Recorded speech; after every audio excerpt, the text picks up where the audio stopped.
Hello दोस्तों, आप सभी को नमस्कार। मेरे यूट्यूब चैनल आयुर्वेद एवं स्वास्थ्य में आप सभी का स्वागत है। इस वीडियो में हम आयुर्वेद के इतिहास को जानेंगे, देखेंगे कि आयुर्वेद का इतिहास कितना प्राचीनतम है और वेदों में आयुर्वेद के उल्लेख को भी आगे देखेंगे। आयुर्वेद का इतिहास जानने से पहले हम यह जानेंगे कि इतिहास क्या होता है, इतिहास की आवश्यकता क्यों पड़ी हमें और इतिहास की क्या उपयोगिता है। तो अमरकोश के अनुसार इतिहास पुराव्रतम अर्थात जिससे भूतकाल की घटनाओं विषय का ज्ञान होता है उसे इतिहास कहते हैं।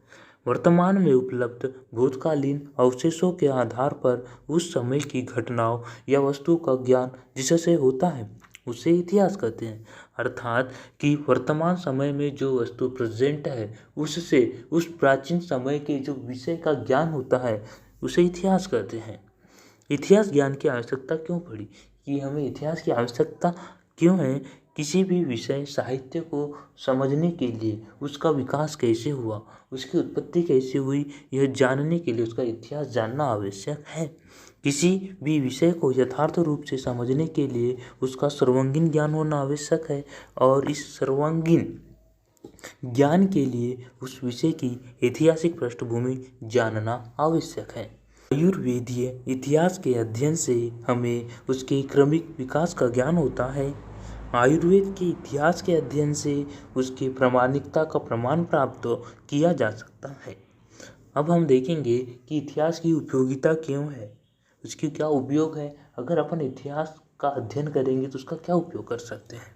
इतिहास का ज्ञान न केवल हमारे वर्तमान को सुसंपन्न बनाता है बल्कि हमारे उज्जवल भविष्य का मार्ग भी बताता है।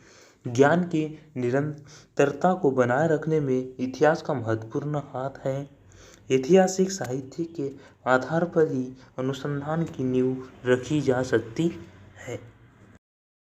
वेदों में आयुर्वेद, जैसा कि हम जानते हैं हमारे प्राचीनतम ग्रंथ वेद है और वेद 4 है, ऋग्वेद, यजुर्वेद, सामवेद, अथर्ववेद। इन सभी वेदों में आयुर्वेद का उल्लेख है। इससे यह सिद्ध होता है कि हमारा आयुर्वेद कितना प्राचीनतम है।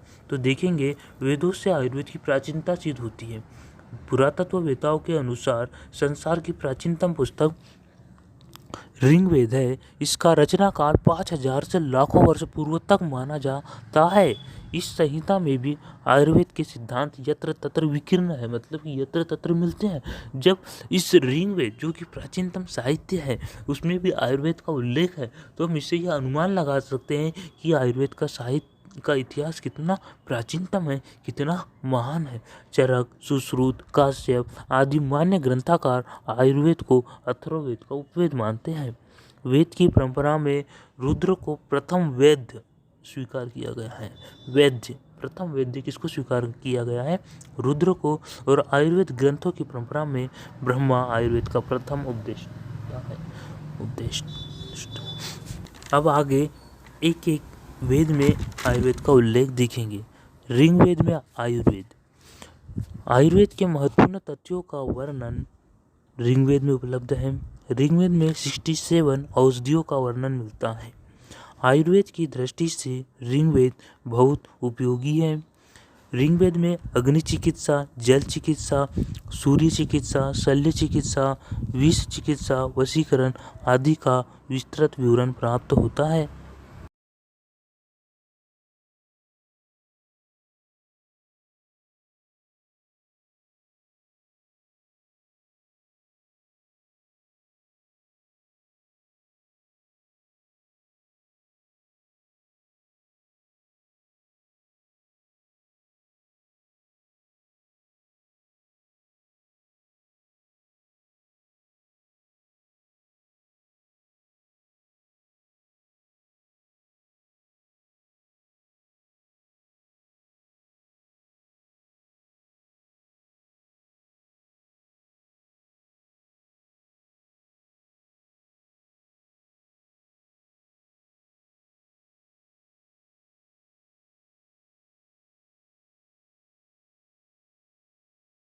यजुर्वेद में आयुर्वेद विभिन्न औषधियों के नाम, शरीर के विभिन्न अंग, वैद्य के गुण, कर्म, चिकित्सा, निरोगता, तेज, वर्चस्व आदि विषयों का वर्णन यजुर्वेद में प्राप्त होता है।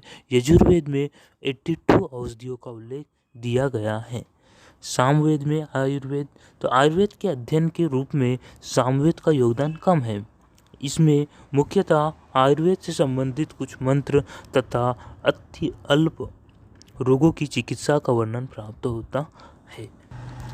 अथर्ववेद में आयुर्वेद, अथर्ववेद ही आयुर्वेद का मूल आधार है। आयुर्वेद को अथर्ववेद में भेषज या भीषक वेद नाम से जाना जाता है। वेदों में अथर्ववेद को ही आयुर्वेद की आत्मा माना गया है।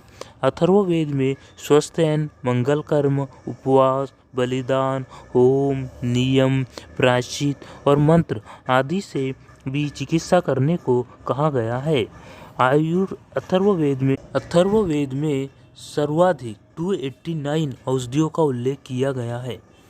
आयुर्वेद को अथर्ववेद का उपवेद कहा गया है क्योंकि आयु विषयक औषधियों का विस्तृत विवरण अथर्ववेद में ही पाया जाता है।